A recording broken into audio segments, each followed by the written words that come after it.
কোন সাহাবীর জানাজায় ফেরেশতাগণ নেমে এসেছিলেন? আপনারা কি জানেন? আচ্ছা, না জানলেও সমস্যা নাই, আমি আপনাদেরকে জানিয়ে দিচ্ছি। হযরত সাদ ইবনে মুআজ রাদিয়াল্লাহু তাআলা আনহুর জানাজা একটি অনন্য ঐতিহাসিক ঘটনা। তার মৃত্যুতে মহান আল্লাহ তাআলার আরশ কেঁপে ওঠে।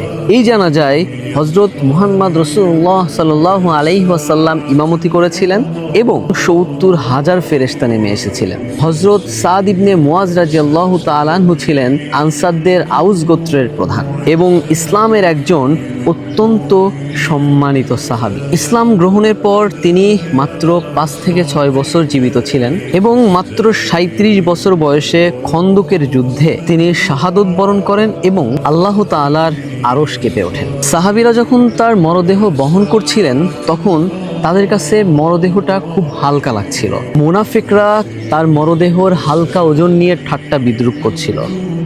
সে সময় হযরত মুহাম্মদ রাসূলুল্লাহ সাল্লাল্লাহু আলাইহি ওয়াসাল্লাম সবাইকে বললেন, হযরত মুআজ রাদিয়াল্লাহু তাআলা আনহুর মরদেহের ওজন হালকা হওয়ার কারণ হচ্ছে ফেরেশতাগণ তার মরদেহ বহন করছিলেন।